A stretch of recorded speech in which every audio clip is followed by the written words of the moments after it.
Senhoras, senhores, queridas irmãs, queridos irmãos espíritas, jovens, nossos votos cordiais de muita paz. A neurolinguística apresenta uma proposta a respeito da nossa conduta mental e da nossa atividade comportamental, narrando uma história de sabor indiano, graças à qual um jovem vivia inquieto em razão do sofrimento das criaturas humanas. E aos 15 anos, de tal forma a problemática perturbava-o, que ele resolveu perguntar aos familiares qual a razão do sofrimento. E todos foram tomados de espanto, porque não era uma questão pertinente à vida juvenil. Mas ele insistiu com os pais, os avós, e invariavelmente respondiam-lhe: isto não te interessa, e nós não sabemos a razão. De tal forma a questão se tornou obsessiva ou compulsiva, que ele resolveu jornadear pelas estradas entre as aldeias, a fim de encontrar alguém que lhe equacionasse a inquietação. Depois de muito caminhar, encontrou um dia um ancião que carregava sobre as costas uma cesta de vime. Parecia muito pesada, porque o ancião arquejava, apresentava-se combalido, e o jovem, percebendo que era o seu momento ideal, acercou-se-lhe e perguntou-lhe: Senhor, você que me parece idoso, e o é, que já deve ter sofrido muito, poderia dizer-me por que razão a criatura humana tanto sofre? O outro voltou-se surpreso, olhou-o com certo desdém e não lhe disse nada. Optou por continuar a marcha. O jovem Kim percebeu que estava diante da futura resposta. Não temendo qualquer reação, disse ao estranho: eu te acompanharei. Serei a tua sombra até o dia que me libertes da interrogação. E esteve ao seu lado. Naquela noite, o Senhor tirou das costas a cesta pesada, abriu-a, olhou dentro, deu um grito, era o espanto e a dor. Fechou-a, preparou um alimento frugal que repartiu com o jovem e adormeceu.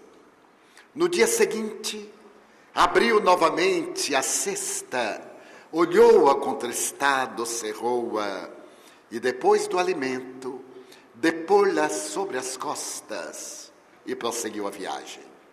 O jovem Kim seguiu em pós e perguntou-lhe qual é o seu nome. Sartebus, respondeu com uma voz cavernosa. E o jovem acompanhou meses a fio. Venceu o inverno, viu chegar a primavera, suportou a canícula veranesca, mas notou que cada dia o ancião parecia mais desgastado. Repetia aquele hábito automaticamente. Antes de dormir, abria a cesta, emitia uma exclamação de dor, cerrava e dormia abraçado. No dia imediato, repetia o mesmo, depunha a cesta sobre as costas, e o jovem dizia-lhe: Senhor, dê-me a oportunidade. Eu sou jovem, eu tenho forças, eu posso levá-la. Não, a cesta é minha, o conteúdo é meu. Não lhe cederei aquilo que a mim me pertence. Até um dia que as forças desapareceram e o idoso agora, às portas da morte, em plena agonia, percebeu que deveria passar adiante a chave do mistério e disse ao jovem: A verdadeira sabedoria para libertar-se do sofrimento é evitar o fardo. Este é o meu fardo, que eu carrego diariamente desde quando comecei a pensar. Ele oprime-me, porque cada dia eu vejo o pior e não consigo libertar-me das mazelas que amontoei durante toda a minha vida. E morreu. Kim, apiedado de Sártebos, a quem terminara por estimar, sepultou com dignidade. E assim que pôde, correu precípite na direção da cesta para ver o volume, o fardo de que se constituía, e abriu-a e deu um grito. A cesta estava vazia. Sártebos conduzia as próprias penas. Carregava o fardo dos seus conflitos, a mágoa das suas culpas, a incerteza da sua paz. E era isso que lhe constituía a razão difícil de uma existência amarga. Os modernos neurolinguistas asseveram que a nossa vida pode ser saudável ou pode ser atormentada, de acordo com a maneira como nós escrevemos o próprio destino. Se resolvemos por carregar o fadário das aflições, ei-lo pesando demasiadamente, e não repartimos com ninguém, mas se optarmos por liberar-nos de cada situação e fazermos que se dilua ante o sol da realidade, estaremos sempre livres e saudáveis. Não obstante algumas injunções peculiares do desgaste orgânico, das aflições emocionais e até mesmo de algum distúrbio de natureza psíquica, que poderemos sobrepor o sentimento de amor, de bondade e avançar até o momento da libertação. A moderna psicologia estabelece, conforme a doutrina espírita o diz, que é necessário cultivarmos o bem-estar, mesmo nas situações mais penosas. Quanto mais nos queixarmos da vida, mais amarga se nos apresenta. E quanto mais considerarmos natural qualquer ocorrência agradável ou perturbadora, mais facilmente dela nos libertaremos. Desse modo, iniciemos as questões em torno do tema. Atualmente, percebemos muitas pessoas com uma inquietude muito grande e pessimismo, o que os leva a um estado de muita ansiedade. Qual a melhor terapia que o Espiritismo e a psicologia propõem?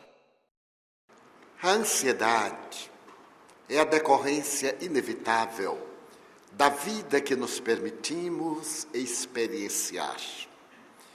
Somos indivíduos que sempre estamos no lugar em que não nos encontramos. Se aqui estamos, há uma certa ansiedade mórbida para que logo acabe a solenidade, a fim de irmos na direção do vazio. Porquanto, ao chegarmos em casa ou no próximo projeto, essa mesma ansiedade, que é filha da insatisfação, estará em nós. Graças a isso, o Dr. Rolumei escreve que um dos grandes gigantes do comportamento humano é esse vazio existencial. E Joana de Ângeles, na sua obra O Homem Integral, assevera que a ansiedade é um dos gigantes da alma, que corrói o indivíduo como decorrência da sua insatisfação. Terapêutica. Somente me acontece aquilo que é de melhor para o meu progresso. Farei o que esteja ao alcance das minhas possibilidades. Não irei resolver o problema do mundo. Concentrar-me-ei em resolver os meus próprios problemas. Na hora em que eu ascenda, o mundo eleva-se comigo. Na hora em que eu tombe, a sociedade comigo cai. fazer um trabalho neurolinguístico de autorrenovação. Aquele que conhece a doutrina espírita realmente, não aquele que a viu passar, dispõe de material terapêutico para libertar-se do vazio existencial, preenchendo esse espaço da falta de sentido da vida com o objetivo do bem. Afeiçoe-se a uma ação dignificante, mesmo que não seja acompanhada pela emoção. É natural que no início de uma atividade nós tenhamos que lutar contra o nosso hábito da indiferença ante os problemas do mundo e que o realizemos mais por dever do que por prazer. À medida em que vamos executando o trabalho, a satisfação de vê-lo crescer naturalmente torna-se-nos uma emulação para seguirmos adiante. Aquele que encontrou Jesus, diz ainda Joana de Ângeles, nunca mais é o mesmo. Mas aquele que o viu passar deslumbrou-se e logo se olvidou diante de uma outra perspectiva. A terapia psicológica para o vazio existencial é a viagem interior na busca de sentido. A terapêutica espírita é o encontro das finalidades para as quais encontramos-nos na Terra no processo da reencarnação. E como complemento, evite a autocompaixão. Desperte a autoestima e diga-se: eu tudo posso, se em Jesus eu depositar a minha crença. Porque todo aquele que nele crê, mesmo morrendo, viverá. Dentro do seu conhecimento em contato com espíritos suicidas, qual o conselho que você pode dar a uma trabalhadora de casa espírita que passa por depressão e vem lutando contra ideias suicidas insistentes? Que não deixe de fazer a sua terapêutica psiquiátrica. Como disse ontem, a indução ao suicídio num depressivo tem duas gêneses. Uma pessoal, a necessidade de libertar-se da situação mortificadora. Esta angústia, que é emocional e se torna física, leva o indivíduo à necessidade de apagar a consciência, para poder libertar-se desta aflição indescritível. E como se encontra fragilizado o ser, os seus adversários inspiram para que tome a decisão em um momento de surto, quando a razão está bloqueada. Que fazer? Toda vez que vier a ideia da fuga, sorrir e dizer: para onde eu fugirei? Fugirei para um lugar muito pior. Já que aqui me encontro, permanecerei até o instante da liberdade. E, ademais, além de não ter o direito de interromper o fluxo da minha vida orgânica, eu não me posso permitir a ingratidão de ferir profundamente aqueles que me amam, que confiam em mim através da minha deserção do culto dos deveres. Substitua sempre o pensamento perturbador por um otimista e faça, como terapêutica, o uso dos medicamentos da doutrina espírita. A oração. O depressivo tem muita dificuldade. Ore a meia voz. Água fluidificada. Entregue-a ao divino amigo e evoque o poder que ele tem de interpenetrar as moléculas da água com as substâncias saudáveis. Por fim, o passe com certa frequência e deixe-se arrastar pelas mãos da divina providência. Todos nós estamos sujeitos a situações embaraçosas como essas. A depressão é um fenômeno corriqueiro e todos nós periodicamente passamos por estágios depressivos rápidos que não se tornam mórbidos. Mas quando se repetem muito, eles se tornam naturalmente psiquiátricos e nós desequilibramos. Considerando que Deus nos concede a bênção do esquecimento, o que o senhor pode nos dizer das terapias de vidas passadas? Em nosso movimento, qualquer novidade adquire cidadania, porque não somos cidadãos espíritas, somos frequentadores da casa espírita. E normalmente ali estamos à busca de benefícios imediatos, sem nos desejarmos iluminar de dentro para fora. As terapias denominadas de vidas passadas são terapêuticas psicológicas que nada têm a ver com o espiritismo. Graças à reencarnação que os psicoterapeutas detectaram, à interferência dos espíritos em nossas vidas gerando obsessões, temos aí a confirmação experimental das informações paradigmáticas das propostas filosóficas do Espiritismo.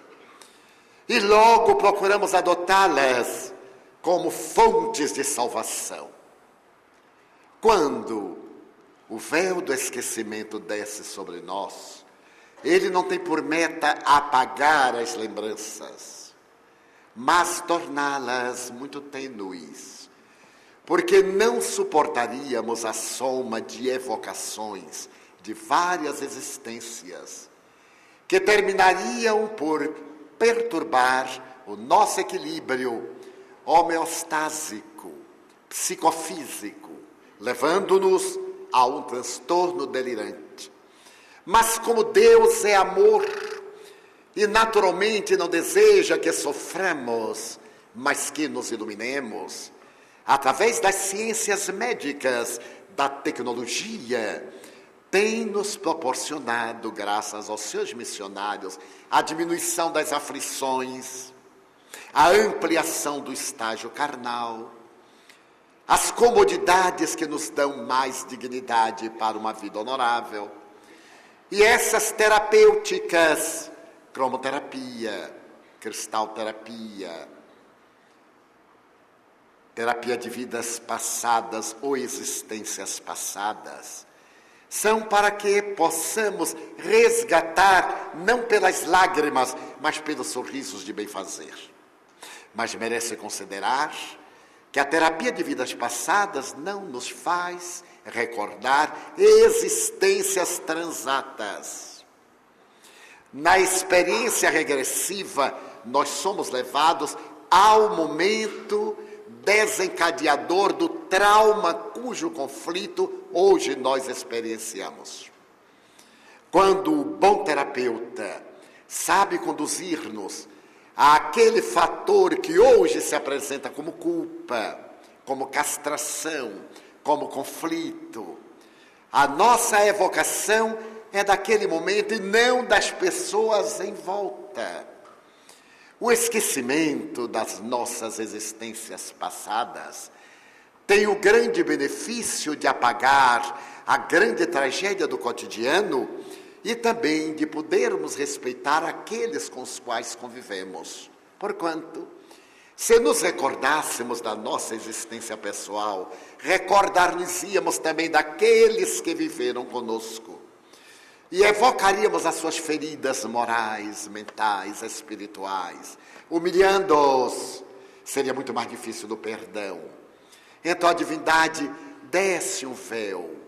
Mas nós temos, através do ressumar de clichês do inconsciente, no déjà vu, no déjà senti, no déjà raconté, na simpatia, na antipatia, numa premonição, numa evocação, através de um sonho, as lembranças que fazem parte do cardápio da nossa existência. A terapia, portanto, regressiva é uma terapêutica como outra qualquer, porém com raízes mais profundas. E não irá equacionar todos os problemas, Não é uma caixa de Pandora que se abrem e saem todas as mazelas, todas as misérias. É um processo que resulta normalmente bem, mas nem sempre bem, por causa da lei de causa e efeito. Pois que, do contrário, era somente buscarmos um bom psicoterapeuta e estaríamos livres da carga opressiva que nos induz à reparação. Deveremos, os espiritistas, estar vigilantes para aplaudirmos a ciência que comprova os nossos postulados, mas não trazer os seus métodos para a casa espírita. A casa espírita tem um programa: espiritizar os seus frequentadores, fazê-los mergulhar profundamente nos ensinamentos dessa doutrina muito complexa, de aparência simples, muito profunda e aparentemente fácil. Não se pode compulsar uma obra espírita. Assevera o codificador, no capítulo 1 do Livro dos Médiuns, a espíritos, com a mesma celeridade com que folheamos um jornal, uma revista ou uma história muito leve. Exige reflexão, cuidado mental e incorporação do seu conteúdo à nossa vida. E no capítulo 3 do Método, Kardec estabelece a melhor maneira de nos deixarmos impregnar pelo conhecimento espírita. Então, a terapia de vidas passadas não nos faz recordar de existências como verdadeiros romances. E como se pode depreender, há muitos pontos vulneráveis. Vivemos hoje cercado de imagens. A televisão, a internet, todas as imagens virtuais. E o nosso inconsciente capta-as e naturalmente arquiva-as. No estado alterado de consciência, são liberadas muitas dessas imagens que aparentemente podem apresentar-se como experiências que nós já vivemos. Filmes que assistimos e que nos geraram um grande conflito ou que nos criaram uma situação de expectativa, permanecem arquivados.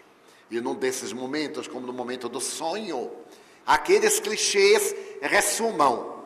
Eis porque o ideal na terapia de vidas passadas é que o psicoterapeuta seja espiritista, que ele tenha experiência não somente dos conteúdos do inconsciente individual, do inconsciente coletivo de Jung, mas também da doutrina espírita com a sua realidade da reencarnação.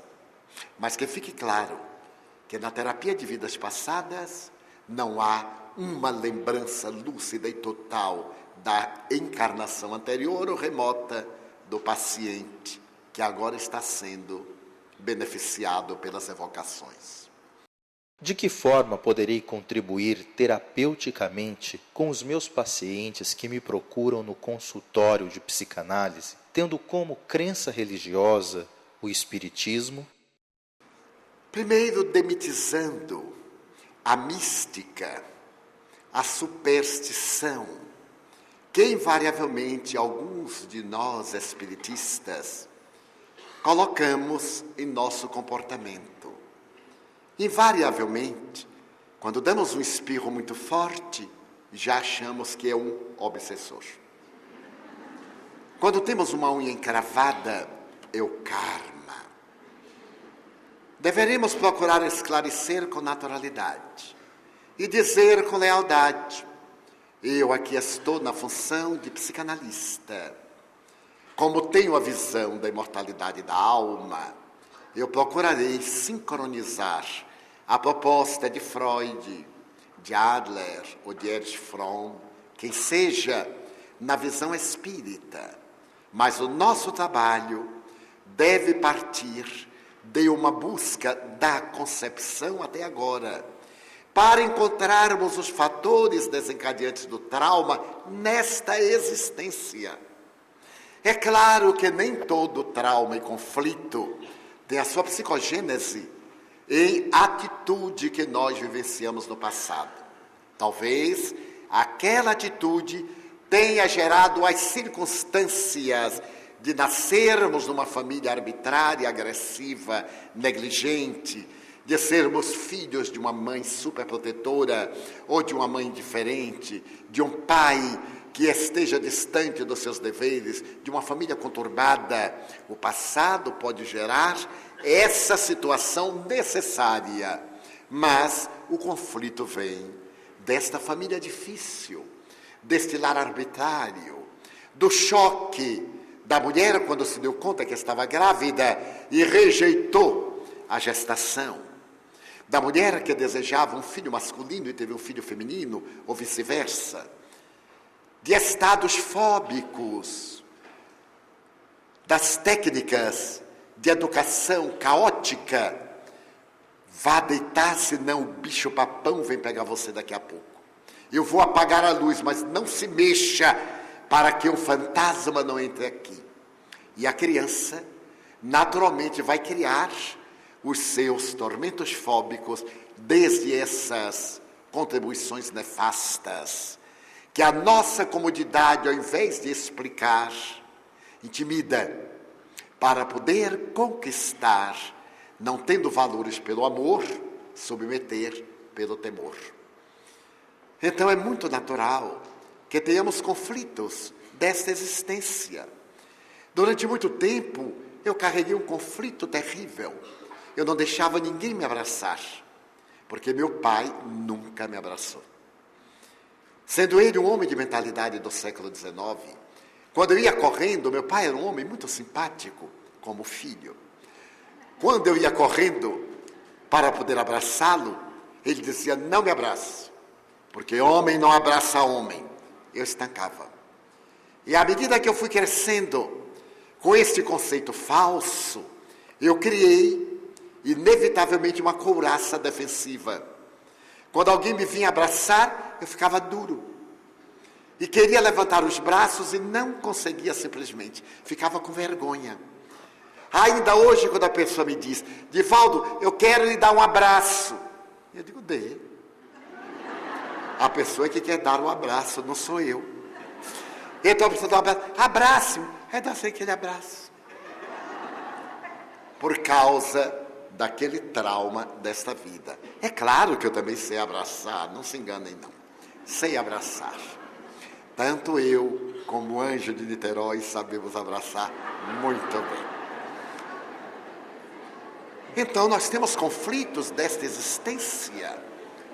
Nós temos conflitos da área da libido, inseguranças, conceitos falsos que se nos incutiram no comportamento, principalmente os rapazes, que trazem aquela herança do machismo, e nada obstante são de temperamento dócil, de alma gentil, e se sentem confliteados, inseguros a respeito da sua sexualidade. A menina que chega o momento do fluxo catamênico e é dominada pelo terror, porque ninguém nunca lhe falou desse sangramento. Então ela tem conflitos. E todos esses conflitos recalcados podem gerar transtornos de comportamento, que o psicanalista irá equacionar utilizando-se das terapêuticas psicanalísticas. Com a visão espírita, ele sabe que são efeitos de causas anteriores e que poderão ser trabalhadas agora através do amor. Mas sempre colocar consciente o enfermo que o busca de que aquele consultório não é uma sala de sessão espírita, é um consultório de terapêutica desta ou daquela natureza. Quais poderiam ser as causas dos sentimentos de onipotência e prepotência do indivíduo? Segundo Adler, a predominância dos nossos instintos agressivos faz que haja inconscientemente em nós uma tendência para a dominação. Nós somos herdeiros de 400 anos dessa dominação escravagista, do colonialismo, do poder arbitrário de ditadores insensatos e cruéis. E transferimos para o nosso ser individual esse poder da força. E, naturalmente, em todo e qualquer relacionamento, nós procuramos predominar sobre o outro. Na área do amor, isso é muito comum. Daí nós dizemos, esta é a pessoa que amo. Em realidade não dizemos assim. Esse ou este é o meu amor. Aí está o nosso atavismo de posse. E como ele é o meu amor, deve submeter-se aos meus caprichos. Sueli colocou aqui muito bem, quando quase cantou a música, na qual falava, eu te amo, e por isso tu me deves amar. Quando a colocação, em realidade, deve ser bem outra. Porque eu te amo, eu te liberto, para que tu sejas feliz. Porque eu te amo, não importa com quem sejas feliz. É natural que se o fores comigo, para mim será muito melhor. Mas eu me sentirei muito feliz se tu fores com quem quer que seja. Há uma obra hoje best-seller, Quem Ama Liberta. Então esse instinto de plenipotência, de dominação, é o do atavismo animal, quando o macho no rebanho, depois de delimitar o seu território, impõe-se ao antigo mandatário e expulsa-o. É um atavismo que o nosso instinto preserva, mas que a razão lentamente nos ajuda a diluir, a superar. É possível manter o comportamento do padrão moral elevado quando o psiquismo sexual não condiz com a anatomia corporal e a sublimação do desejo corporal não traria o desequilíbrio emocional também? Depende das resistências morais. Eu sou solteiro, sem nenhum conflito, porque disciplinei a mente desde cedo. Criei hábitos, preencho os vazios existenciais com outras motivações. A problemática não é do sexo em si mesmo como departamento orgânico, é da mente. A mente que veio viciada do além tem sede e não se incomoda em que vasilhame vai sorver a água, quer dessedentar-se. A sublimação de maneira nenhuma gera conflito, porque não é uma imposição que nós programamos para o corpo submeter-se. Como o próprio nome diz, é uma transformação de tendências. Mas o apóstolo Paulo já teve a oportunidade de abordar a questão. Se o indivíduo não puder suportar, abrasa-se. Se a situação levar a algum transtorno de natureza patológica, procure a melhor terapia, que seja a satisfação dos seus apetites dentro de um nível de honorabilidade. Que seria o nível de honorabilidade? Respeito por si mesmo, não se permitindo descer às situações promíscuas. Respeito pelo parceiro, não se permitindo uma dependência netamente da libido. Respeito ao grupo social, não pretendendo impor a sua orientação sexual como sendo a que todos devem seguir.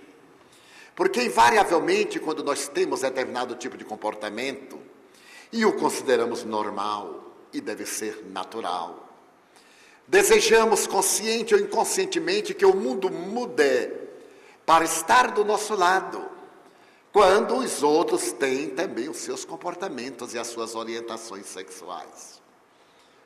Eu diria àqueles que se encontram nessa transição entre as experiências anteriores e a conquista da paz, que preenchendo as suas horas mentais de ação dignificante, terão um grande contributo para cada dia superar a tendência perturbadora, até o momento em que as suas resistências lhe permitam o equilíbrio. No dia quando encontrar o amor, O amor lhe dirá a melhor maneira de comportar-se. O amor e não a paixão. O amor e não o desejo. O desejo tem a rapidez do combustível que vai queimado nas labaredas da ansiedade. O sentimento é o estado de plenificação que dura quando passa o apetite. Normalmente eu coloco a questão nos seguintes termos.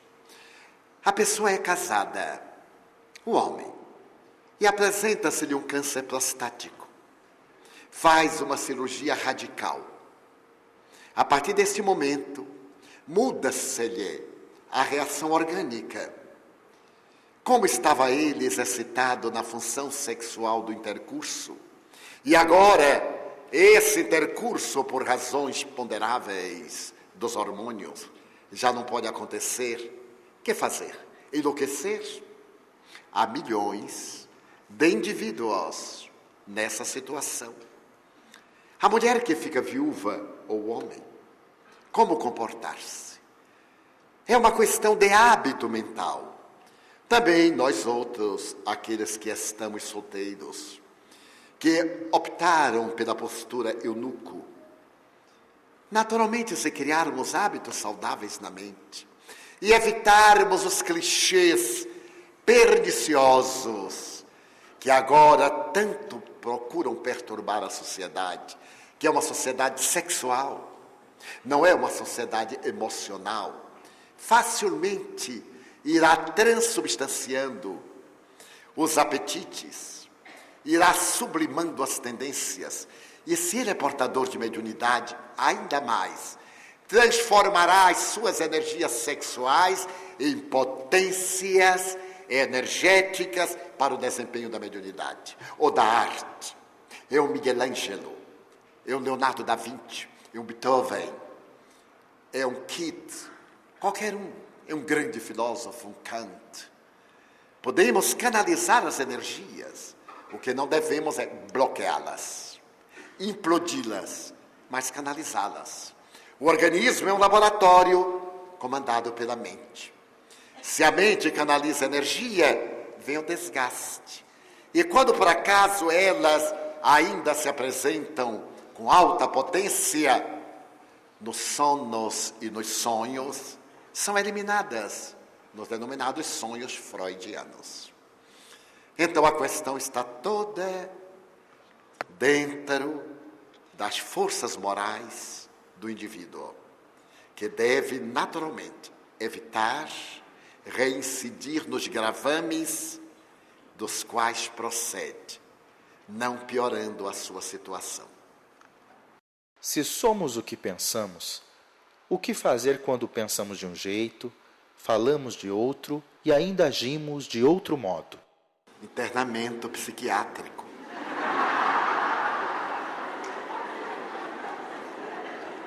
Porque aí já é uma tripla personalidade. Pensa uma coisa, diz outra e faz uma terceira. Como é que consegue tanta coisa numa cabeça só? Nós temos o pieguismo, é que a carne é fraca. E o insigne mestre de Lyon já disse que a carne é dependência do espírito. Fraco é o espírito.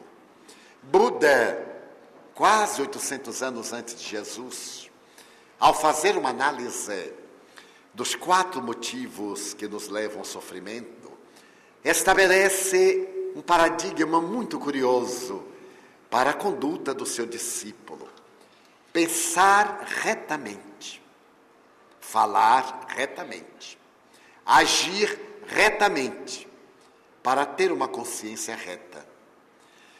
Se nós pensamos de uma forma perniciosa, procuremos evitá-lo, porque é um vício mental.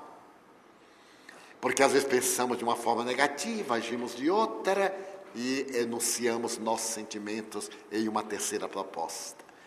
Mas se nós pensamos bem e não conseguimos expender de maneira saudável os pensamentos, esforcemos-nos.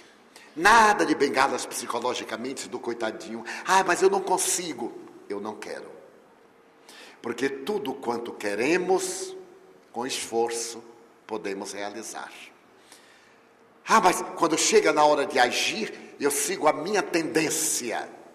Segue a má inclinação, que deve ser corrigida, dando lugar a uma tendência positiva. Ficou quase parabólica a lição de Emmanuel Chico Xavier, a lição da água na boca. Quando alguém te desafiar, coloca a água na boca e conta até 10. Se a água esquentar, coloca outra, agora gelada, e conta até 10. Equivale dizer, não reajas, procura agir. Se nós estamos sendo vítimas de um conflito dessa natureza, que nos torna pusilânimes, levianos e sensatos, porque pensamos uma coisa, dizemos outra e agimos de maneira diferente, estamos necessitando de um aconselhamento psicológico. Porque é o nosso espírito muito aturdido, é a nossa ansiedade comportamental que ainda não encontrou a linha direcional do bem proceder. Então vale a pena uma terapia psicológica para ajustarmos o self que somos nos padrões do ego em que estamos. Sabe-se que o estudo do ser psíquico é muito recente e que a ciência da psicologia, apesar dos avanços, ainda não penetrou nem 1% do psiquismo humano, especialmente por desconsiderar o espírito ou a energia pensante. Porém, nota-se que alguns adeptos do espiritismo correm para cursar psicologia e se apresentam nos centros espíritas como aptos da tarefa do diálogo fraterno. Todavia, na maioria das vezes, não conhecem com maior profundidade a doutrina espírita e que apresenta o maior tratado da psique humana. Gostaria que fosse comentada essa questão. Um bom psicoterapeuta está equipado de recursos e de processos que podem ajudar a criatura humana. Mas se ele não tem o conhecimento da doutrina espírita, ele não está equipado para o atendimento fraterno na casa espírita. Ele deverá primeiro enfronhar-se dos conteúdos espíritas para ir além dos paradigmas da psicologia convencional e entender, além da psique humana, o ser integral, o espírito, que é o arquiteto do seu próprio destino. Muitas vezes em nossa casa, amigos que vêm por primeira, segunda vez, dizem-me, eu sou psicólogo, gostaria de atender, gostaria de ajudar no atendimento fraterno. Eu digo, então, faça conosco o ESDE, o estudo sistematizado da doutrina espírita. Não, mas eu já tenho uma ideia. E eu digo, imperfeita. Não basta ter uma ideia a respeito de uma coisa, é necessário conhecê-la para poder aplicá-la convenientemente. Mas eu estou acostumado a tratar no meu consultório, mas aqui não é um consultório. Aqui é um lugar diferente, que tem por meta encaminhar o indivíduo para a libertação dos seus conflitos profundos, mediante as terapêuticas da doutrina espírita. Nós, os espíritas, entusiasmamos-nos com muita facilidade com aqueles indivíduos bem rotulados, que sejam falantes e que digam coisas que nós não entendemos. Eu nunca me esquecerei que há muitos anos eu cheguei a uma cidade e uma senhora me disse, uma senhora modesta, irmão Divaldo, eu adoro ouvir o senhor falar. Para mim o senhor é o maior orador do mundo. Eu achei que ela não exagerou, é claro. E então eu deveria ficar calado, mas não sei por que eu não fico. Ele disse, mas por quê? Porque o senhor faz... Agora aquele... O irmão, quando começa a falar, eu durmo até quando o povo bate palma. Porque aquela coisa me adormece. Os outros não. Eu durmo, eu acordo, eu durmo, eu acordo. E até ela gostava de mim porque eu era gritador da 9ª Sinfonia de Beethoven. E ela dormia. Eu fiquei tão desmoralizado e me perguntei como é que ela consegue dormir. Mas isso foi no início. Bom, comecei a palestra e súbito eu olhei, ela estava arriada, daquelas pessoas que dormem rindo, ela estava rindo e dormindo. Eu ainda aumentei o volume, tive assim umas crises e ela tranquila. Quando eu terminei de bater palma, ela ajeitou e agradeceu a noite de sono, eu era sonífero. Quando ela veio, irmão, sempre que o senhor vier aqui, me avise.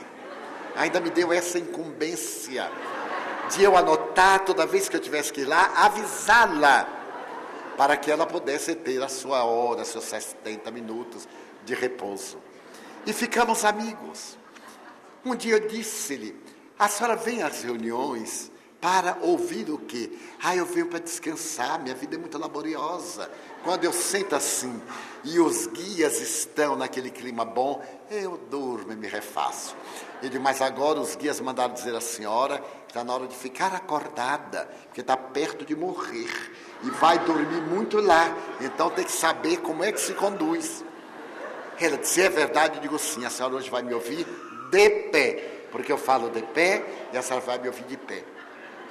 E ela ficou de pé, só que encostou na parede. E foi a tragédia. Desta forma, ela gostava de mim porque era retumbante. E uma outra me disse também, eu gosto muito do que o irmão fala. Eu não entendo nada, mas eu sei que é coisa boa.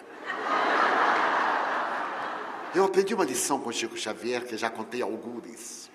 Estávamos na fila e uma senhora chegou-se até ele e disse-lhe, Chico, eu pretendo divorciar-me, mas tenho um conflito, ajude-me. Eu sou casada com um dipsomaníaco. Este homem bebe há 25 anos. Há 25 anos que eu sou dedicada, que eu o perdoo, que eu o suporto. O Evangelho diz que deveremos perdoar 70 vezes 7 vezes. 490, portanto. Eu estive fazendo um cálculo, já o perdoei mais de 6.000 vezes. Então eu estou liberada. Eu não aguento mais, meus nervos estão à flor da pele. Ou eu o abandono, ou eu morro de angústia. Chico tomou uma postura de compaixão. E quando ele ia falar, ele se deteve e disse, minha filha, espere um pouquinho mais. Só um pouquinho. E depois você tomará a decisão. Mas Chico, eu já o perdoei mais de 490 vezes. Chico disse, pois é. Emmanuel está dizendo-me que essa proposta do Evangelho, perdoar 70 vezes, 7 vezes, cada erro. Ela disse, então não acaba nunca. E ele anuiu, não acaba nunca. A mulher se foi. Quando eu retornei a Uberaba, meses depois, eu lembrei-me dela. E disse, então, Chico, aquela senhora do divórcio com alcoólatra. Ele disse, Divaldo, uns 2, 3 meses depois, ela apareceu-me de luto. No tempo em que o negro, preto, da roupa, indicava luto. E eu perguntei, minha filha, por que está de luto? Dele, Chico. Coitado, ele era assim, mas era tão bom. Que saudade, Chico. Será que você vai receber uma mensagem? Eu desejava saber como é que ele está lá, Chico. Chico disse assim, bêbado, minha filha. Porque depois de 25 anos, ele teria que estar, naturalmente, intoxicado. Então, nós podemos mudar a nossa planificação, porque ela não é determinista, não tem que ser. Ela é determinativa, por enquanto ela pode ser assim. Mas o nosso livre-arbítrio altera, que nós alteremos sempre para melhor. Nós havíamos reservado esses minutos finais para o encerramento não só do seminário, mas também das considerações, já que teríamos uma palestra que me parece não se justificar na hora do encerramento das atividades. Assim, então, anteciparemos em um espaço menor para que os senhores não tenham indigestão de tanto discurso, de tanto seminário, e possam sair daqui com aquilo que o vulgo chama o gostinho de quero mais. E vou explicar por quê. Certa feita, o tenor principal da Ópera de Nova York, que é financiada pela prefeitura, recebeu do seu maestro a seguinte proposta: fulano, eu gostaria de sugerir-lhe a aposentadoria. E o artista olhou com certo descaso e disse: mas como? Aposentar-me já? O que irão dizer os meus fãs? Ah, sim. É melhor que os fãs digam ou perguntem: mas ele já se aposentou? A exclamarem: ele ainda não se aposentou. Então é sabedoria deixar um gosto de eu quero mais.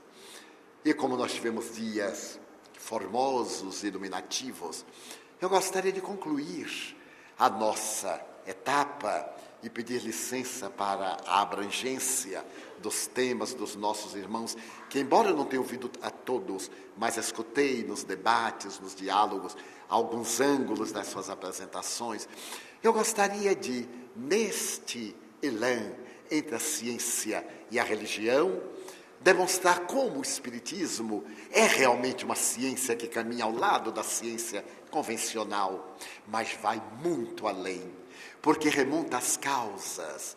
Em nossa abordagem de ontem, referimos-nos à psicologia transpessoal, confirmando alguns dos paradigmas do Espiritismo, e a física quântica, quando conseguiu detectar a energia, como muito bem escreve Fritjof Capra em O Tal da Física, nesse momento que fez a física quântica, encontrar um mundo de energia, e como o espírito é o princípio inteligente, a energia pensante do universo, a física quântica veio, por uma outra forma, confirmar os postulados da doutrina espírita, mas também a biologia molecular, as doutrinas agora da comunicação virtual, a possibilidade de mandar as imagens, os sons, de mandar até odores, faxes, que saem nos outros aparelhos, entrando de um lado e saindo por outro, com tal celeridade, graças aos inventos e engenhos da tecnologia avançada, da cibernética.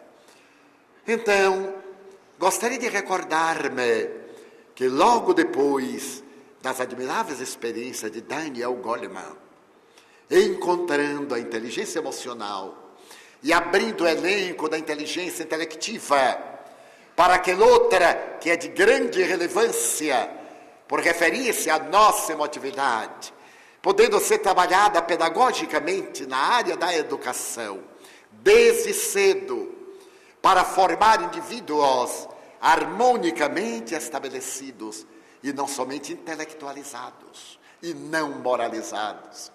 Por volta de 1992, na Universidade da Califórnia, em Los Angeles, realizando experiências de eletroencefalograma com topografia, com emissão de pósitrons, em pacientes voluntários, o Dr. Michael Persinger, neurofisiologista, conseguiu perceber que entre os lobos frontais há uma área muito delicada do cérebro que emite uma suave claridade. Fascinado com essa reação fisiológica, o Dr. Persinger convidou o neurocientista Vilayanu Ramachandran para que acompanhasse as suas experiências. E o Dr. Ramachandran ficou ainda mais fascinado quando, observando aquela luminescência, eventualmente disse: "Oh, Brahma!" E a luminescência tornou-se muito mais potencializada. Sendo ele um emérito investigador, deu-se conta que ao enunciar a palavra Deus no seu idioma, o paciente reagira fisiologicamente com uma potencialidade de energia muito maior. Ele repetiu, oh my God. E a luminescência voltou a tornar-se potencializada. Repetiu o nome de Krishna, de Jesus, de Maomé. E à medida que se referia a esses vultos missionários do amor, sob a tutela do mestre Galileu, havia sempre uma potencialização da luminescência. E ele optou por denominar essa área ponto de Deus, que Persinger havia cognominado um ponto de luz no cérebro humano. Mas esse ponto de luz, ou ponto de Deus, que seria? Seria uma reação eletroquímica dos neurônios cerebrais? Teria a ver com algo de maior profundidade? Isso seria equacionado mais tarde por uma física quântica, professora da mesma doutrina, na Universidade de Oxford, na Inglaterra, a doutora Dana Zohar. Ela era psicóloga e também havia se doutorado em física quântica. E pela sua capacidade de penetrar nesta nobre ciência, conseguiu tornar-se professora dessa doutrina em uma das 10 maiores universidades do mundo. A doutora Zohar atravessava um período de cepticismo. Ela provinha da cidade de Boston, em Massachusetts, de uma família fundamentalista, profundamente intolerante, do chamado Bible Belt, do cinturão bíblico dos Estados Unidos, que ainda rejeita o criacionismo, o transformismo, melhor dizendo, que ainda rejeita a doutrina de Charles Darwin, a doutrina de Jean-Baptiste Lamarck, fiel ao criacionismo ancestral, deixando à margem o evolucionismo. A doutora Dana Zohar estava num período de profunda depressão, porque ela era filha de uma professora inglesa que ensinara em Boston, casada com um polonês que era alcoólatra. A sua mãe era portadora de uma depressão profunda e depois de um divórcio litigioso em que conseguiu libertar-se da figura perturbadora de um marido alcoólico, ela terminou por suicidar-se, deixando a filha com 12 anos de idade. E isso para a menina foi um teste de resistências e um grito de revolta. Que Deus é este? Porque ele fez isto comigo?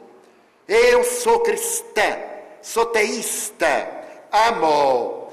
Que culpa eu tenho de meu pai ser um alcoólatra e de minha mãe ser uma depressiva e matar-se, deixando-me na orfandade quase sem parentes? Para poder solucionar este conflito, foi estudar psicologia. E porque não se adaptou, foi fazer física quântica. Tornou-se indiferente à religião, rebelde contra o Deus antropomórfico. E agora, depois de haver publicado um livro que se tornou best-seller, O Homem Quântico, ela atravessava um período de grande desalinho mental e emocional. Fora passar umas férias no Nepal com a família. E aquela vida budista, monótona, primitiva, no Nepal, fez que ela mergulhasse nas sombras das reminiscências amargas. Ao retornar a Oxford, passou a ter insônia, uma das síndromes ou dos sintomas da depressão. Ter o sono entrecortado de angústia. E para poder não perturbar o marido, vinha para a sala para escutar música de Berta Bartók. E naturalmente para também usar o álcool. E justificava, meu pai era um alcoólatra, então eu devo ter essa tendência à alcoolofilia. Minha mãe era uma depressiva, eu estou daquela marca dos 30% de descendentes de depressivo que herdam a marca da melancolia. E chegou a um estado quase de suicídio. Somente não se matou porque recordou-se que era mãe de 2 filhas. E lembrou-se que ia transmitir para as filhas a mesma desgraça que sua mãe lhe transmitira. Como houvera recebido uma proposta com a editora para escrever um outro livro e receber antecipada uma soma vultosa, pressionada agora pelos editores, ela resolveu sair da depressão, procurando um colega psiquiatra, fazendo psicoterapia, e quando estava clareando o dia psicológico para ela, chegou-lhe a notícia das experiências em Los Angeles. Ela resolveu vir acompanhar o trabalho de Michael Persinger e de Vilayanu Ramachandra. Aprofundando a sonda nessa área, ela percebeu que havia aí aquilo que os indianos denominavam a flor de lótus de mil pétalas, tradição também chinesa. Nós temos nesta área uma espécie de coroa, um fluxo de energia que nos vincula à divindade. Um chakra coronário, dizia o budismo.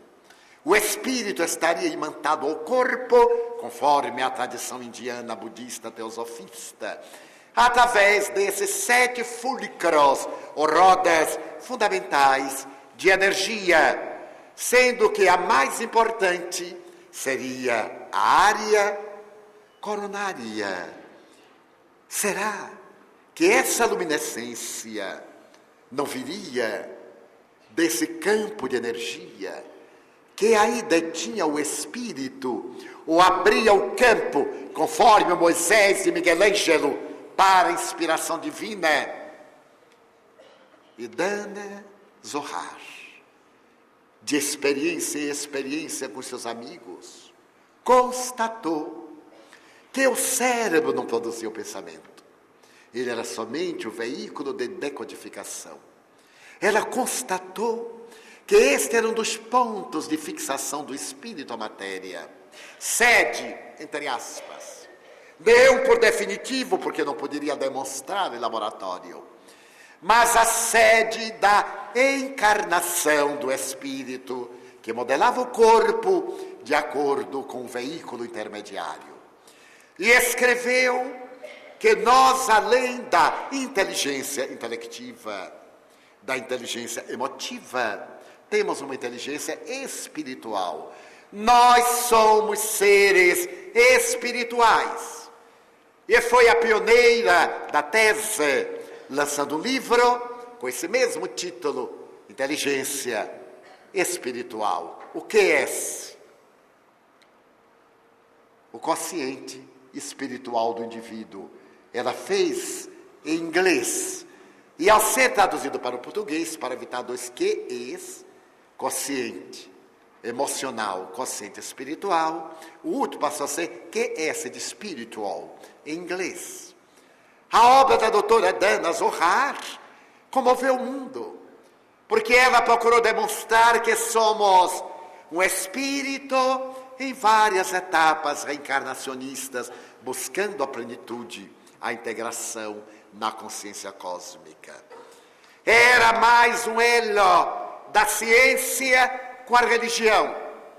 Outros que houveram antecipado as experiências regressivas, como aconteceu no Canadá, em Montreal, na Universidade McGill, quando 2 psiquiatras, Joel Wheaton e Joe Fisher, realizando experiências em mais de 4.000 pacientes, com caráter regressivo, para tentar encontrar a psicogênese dos transtornos de comportamento.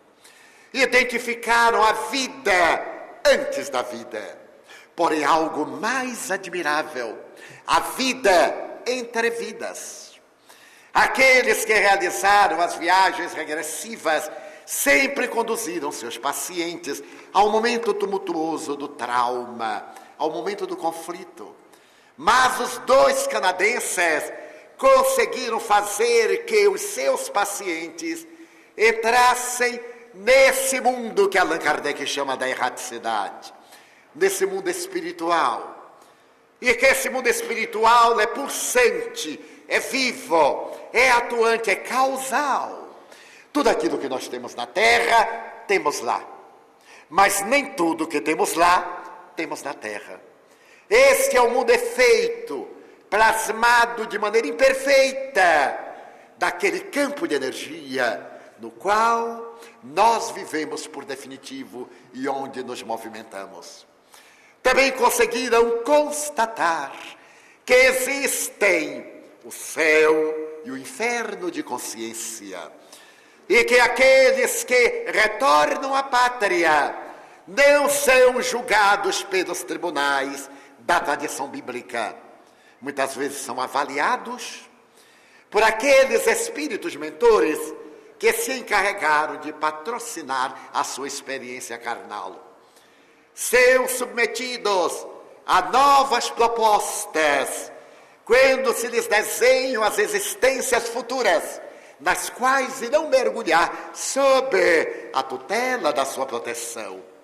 Estamos lendo uma página espírita, porém escrita por 2 psiquiatras anteriormente materialistas, mecanicistas.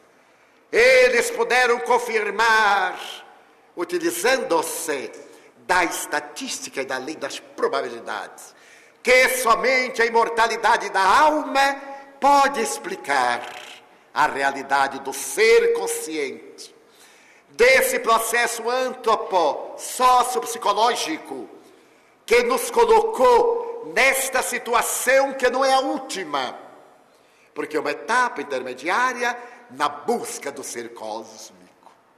Saímos do instinto para a razão, mas estamos viajando para uma concepção holística do universo, para a intuição.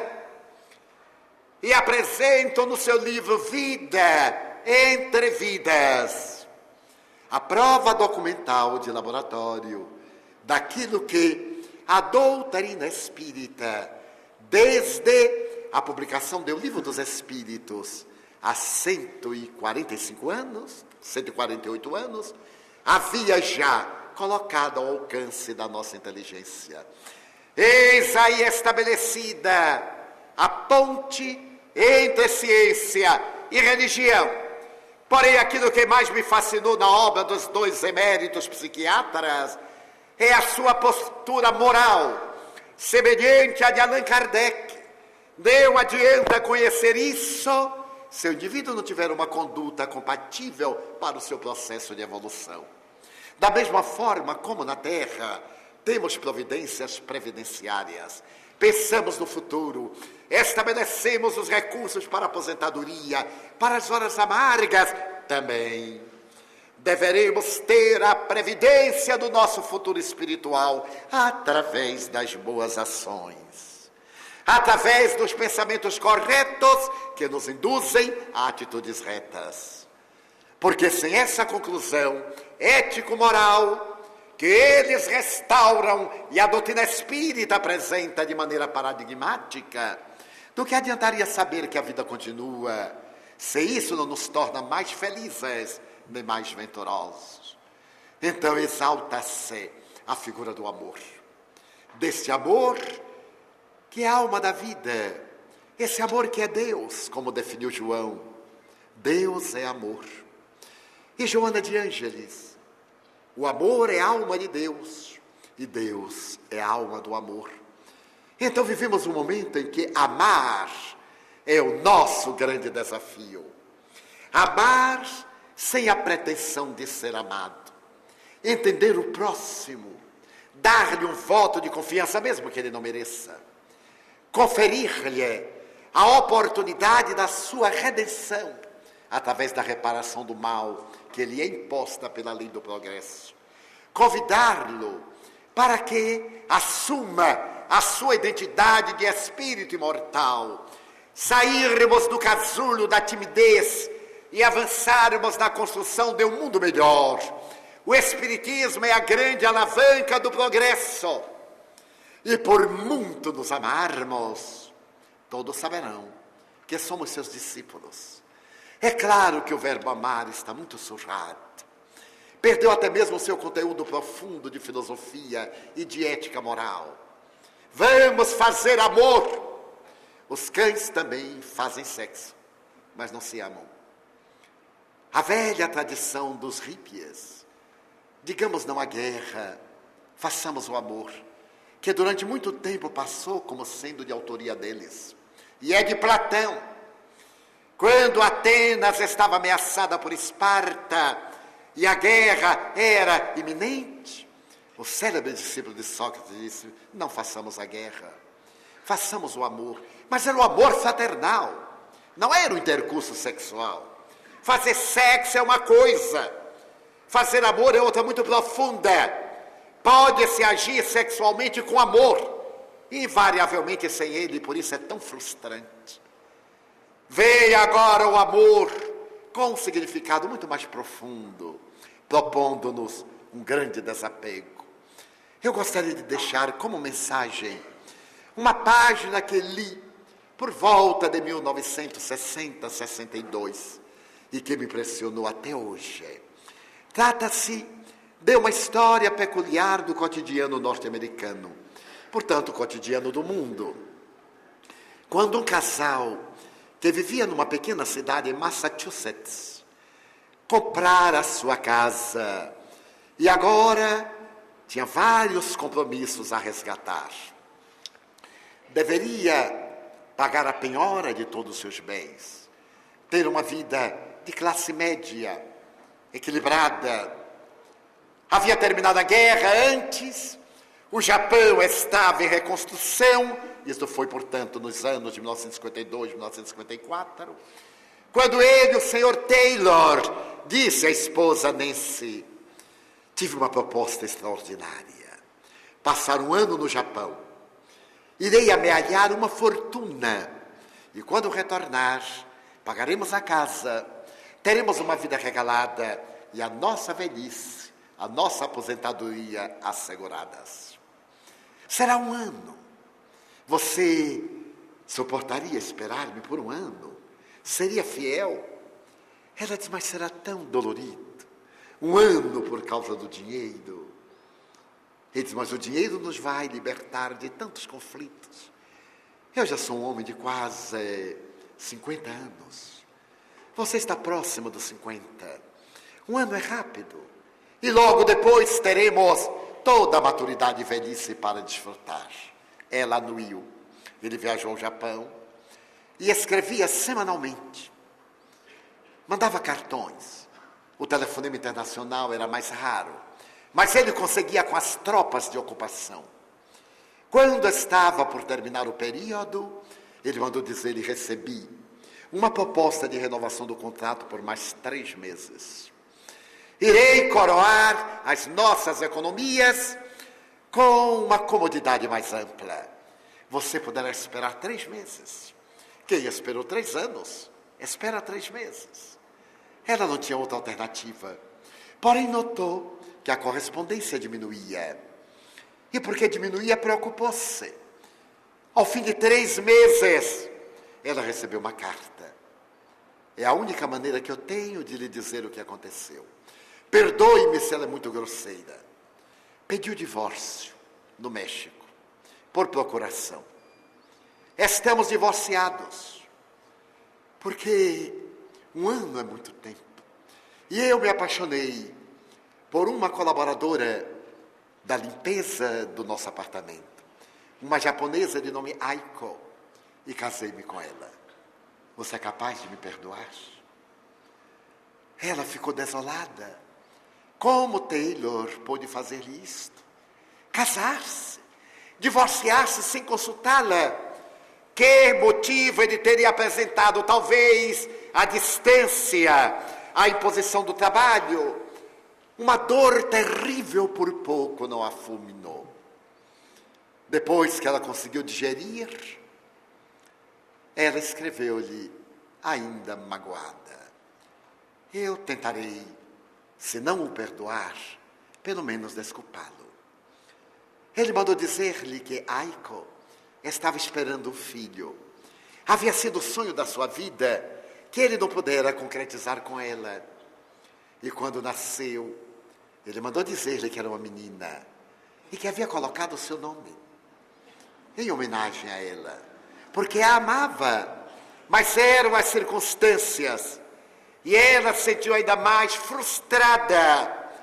De alguma forma ela era culpada porque não lhe houvera dado um filho. Ela desejou felicidades à menina. Ela até mandou um presente para a criança. Ele mandou dizer-lhe depois que Aiko estava esperando um segundo filho. E ela começou a achar que Aiko era muito feliz. E sentiu uma certa simpatia com um pouco de ressentimento em relação a Aiko. Quando a menina nasceu, ele mandou dizer-lhe que colocou o nome de Anne em homenagem à sua própria genitora. Ela mandou um presente para Anne. Um mês depois, recebeu uma carta. Estou emagrecendo muito e estou sendo objeto de um diagnóstico sombrio. Câncer de pulmão. A minha sobrevida é de no máximo 2 meses. Ela escreveu-lhe perguntando se poderia ser útil de alguma forma. Até falou-lhe se não seria resultado de algum conflito. Ele escreveu-lhe dizendo que a amava e que lhe pedia perdão se por acaso a houvera magoado. A correspondência desapareceu. E um dia ela recebeu uma carta no inglês de péssima qualidade. Estou mandando-lhe a fotografia do meu marido, que morreu, do seu ex-marido. Perdoe-nos, senhora, se lhe fizemos algum mal. Eu não sabia que ele era casado. E não fiz propositalmente. Estou passando por muitas dificuldades. Em realidade, o dinheiro que ele ganhava, ele gastava. E estamos com muitos problemas. Então ela perguntou se poderia ser útil. Mandou-lhe um cheque a Aiko. Aiko mandou-lhe a fotografia das 2 crianças. Ela escreveu àquela que considerou rival por algum tempo. Aiko falava que as meninas estavam matriculadas numa escola de inglês, mas de má qualidade.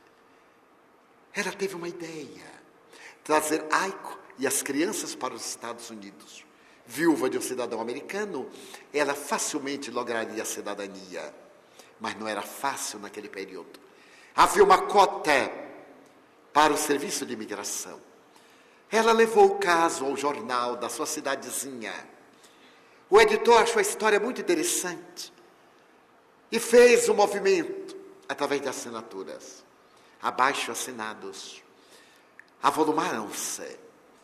E alguém sugeriu que ela mandasse buscar as crianças para educá-las nos Estados Unidos, já que a mãe não seria permitido imediatamente imigrar.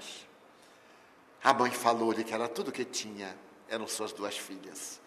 Como renunciar a esse tesouro? E ela lhe disse: não é uma renúncia, é uma preparação para o futuro. As meninas, se forem educadas em um colégio americano, se tiverem cidadania americana, estarão naturalmente com o futuro garantido e poderão buscar a mãe, já que elas são cidadãs americanas.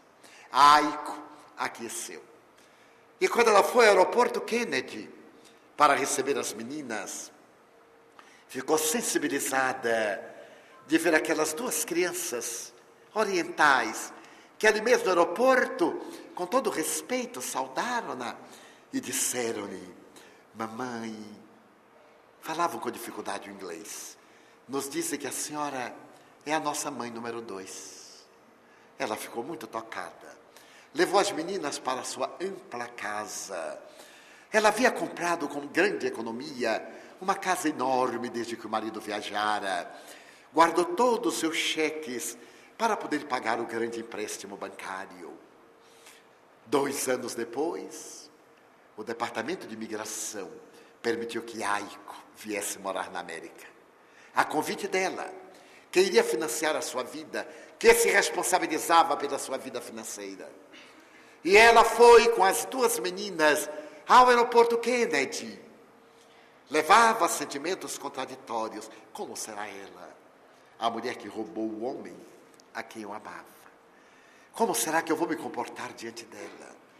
Será que eu terei mágoa? Eu convidei-a para morar em minha casa, num apartamento conjugado. Mas sempre me lembrarei que ela recebeu as carícias de meu marido. E quando estava nesse conflito, ocorreu-lhe uma ideia. Se eu, que sou americana, se eu que a convidei estou neste conflito, como virá ela? Que não fala o idioma, que não tem nenhuma reserva econômica financeira. Como estará ela?